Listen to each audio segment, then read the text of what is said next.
যে গাঁওবিলাকত যা য'ত মিয়া আছে তাতে পঠিয়াই দিয়ে গৈ পিনে ৰিকুৱেষ্ট কৰাক ভালকৈ আমিতো বেয়াকৈ ক'ব নোৱাৰোঁ সমাজ হিচাপে আমি গৈ পিনে পাৰ্টিৰ ফালৰ পৰা গৈ মানুহখিনি গৈ আপোনালোকে মিয়া কিয় ৰাখিছে দেখিছে নেকি এইবিলাক কৈছোঁ চাৰ হৈছে আগত নহয় নথওঁ বুলি কৈ দিয়াকৈ বাকী পুলিচে মাতি এইটো হেৰি মানে বাহিৰৰ নিয়ম মতে without agreement without photo ID proof থ'বই নোৱাৰে ন আমি মানে ইফালে মানে অহা যোৱা কৰোঁতে গোন্ধটো পাইছোঁ এতিয়া তলেদিন আমি চালোগৈ তাৰপিছত বিশেষকৈ মানে কি আৰু সেইখিনি আপোনালোকে মাতি দেখিব সেইবোৰ খানি থৈছে মানে কি কৰে সেইটো সৰু গাঁত মানে আপোনালোকে মোৰ নাম্বাৰটো মই কালি শ্বেয়াৰ কৰি দিছোঁ কালি ফাৰ্ষ্ট টাইম মোক যেতিয়া এইটো বস্তুটো ৰিপৰ্ট কৰিছে আপুনিতো ছাৰ 1:30 বজাতে কৈছে মোক ৰাতি 1:30 বজাতে পঠাইছে মোৰ ৰাতি 1:30 বজাত কৈছে পঠাইছে মই এটা আহ্বান কৰোঁ যাতে এই মিয়া মানুহৰ সংস্থাপিত নকৰে আৰু লাহে লাহে এজন দুজনকৈ 5জন হয় 20জন হয় 40জন 80জন হয় আৰু এনেকৈ গাঁও এখন বহি যায় যি আমি য'ত গম পাওঁ এনেকুৱা মিয়া আছে আমি সকলোকে খেদিব লাগে পৰহি প্ৰায় ৰাতি 1 মান বজাত মই এটা খবৰ পালোঁ যে আমি এইডোখৰ জেগাত মানুহে গৰুছে তো ৰাতি 1 বজাত নিশ্চয় মই লগে লগে খবৰ কৰিছোঁ আৰু সেই সময় যিসকল যুৱ বন্ধুৱে আহিছিলে ফোন কৰি খবৰ দিছোঁ যে কোনোবাই ক'লে পলাই গ'ল ৰাতিপুৱা আহি আমি ইয়াত দেখা পাওঁ যে প্ৰায় 3-4টা গুণ আছে বহুখিনি ছাল আছে বহুখিনি পলিথিন পৰি আছে তো আমি এটা দেখা পালোঁ যে আশে পাশে চাগে বহুত দিনৰ পৰাই এই হাবিৰ নিচিনা জেগাডোখৰত মানুহে ইয়াত দি আছিলে আৰু যেতিয়া স্থানীয় ৰাইজসকল যেতিয়া গম পালে যে ইয়াত এনেকৈ পোৱা গৈছে খবৰ কৰিবলৈ বহুতে কয় যে বিগত কিছুদিনৰ পৰা আমি 16টামান গৰু এই আশে পাশে নিৰুদ্ধে হৈছে মই এটা কথা ক'ব বিচাৰোঁ যে আমি অসমখন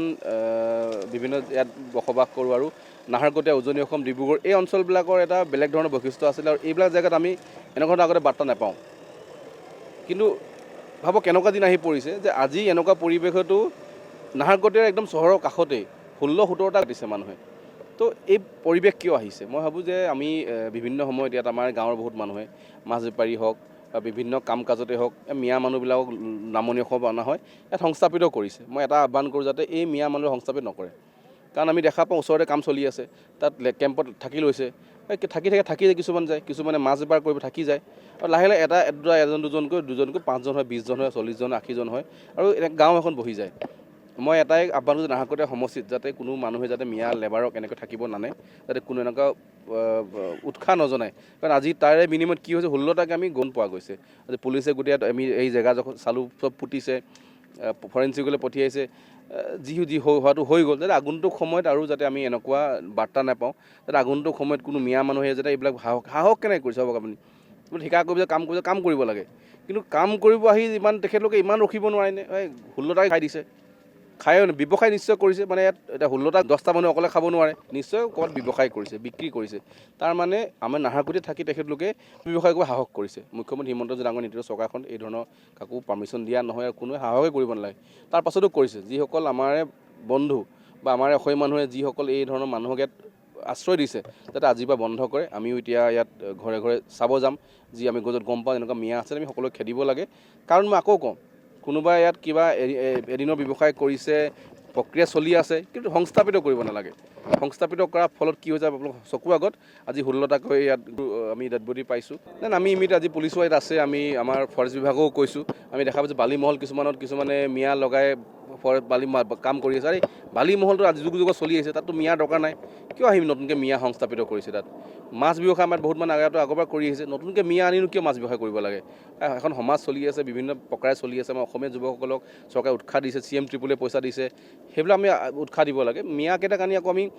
আমাৰ অসমীয়া ল'ৰাই কৰা কামবিলাকক মিয়াক লগাই আমি কিয় কৰাব লাগে সেইকাৰণে আমি আজিৰ পৰা চেষ্টা কৰিছোঁ যে আমি যিমান এড্ৰেছ পাওঁ পুলিচে তাত প্ৰশাসনে কাম কৰিব আমিও পাৰ্টিৰ ফালৰ পৰা যাতে যিসকল ঘৰত মিয়া আছে যাতে আমি সকলোকে সংস্থাপিত নকৰে গাঁওবিলাকত যাতে গেটু পথাৰ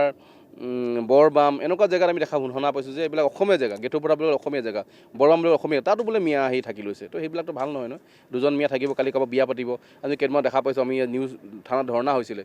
কোনোবা মিয়া মাছ বেপাৰী এজনে আহি পিনে কোনোবা চাহ জনগোষ্ঠীৰ মহিলা এগৰাকীক কিবা বেয়া কাম কৰিছিলে তো গাঁৱৰ ৰাইজে তেখেতক খেদিছে তো থাকিব দিয়াৰ কাৰণে এই কামটো কৰিব পাৰিছে যাতে কোনো এই ধৰণৰ কাম নকৰে যাতে আমাৰ অসমীয়া সমাজখন আকৌ ডিব্ৰুগড় জিলাত নাহৰকটীয়াত য'ত আমি কেতিয়াও মিয়াৰ সন্ত্ৰাস দেখা নাছিলোঁ কিন্তু আজি 16টাকৈ লোন পোৱা গৈছে মানুহে অনুভৱ কৰিছে যে কিমান এটা ভয়ানক পৰিস্থিতি হ'ব গৈ আছে তাতে আমি মই আকৌ ধুবুৰী জেগাত ব্লেংক ফায়াৰ কৰিব লগা হৈছিলে আজি ইয়াত পোৱা গৈছে কালি মুণ্ডনটোকে মন্দিৰত পেলাই দিব কালি কোনো নামঘৰত পেলাই দিব যাতে এনেকুৱা পৰিৱেশ নহয় মই সেইটো আহ্বান কৰোঁ আমি যাতে এই মিয়াসকলক ইয়াত সংস্থাপিত নকৰোঁ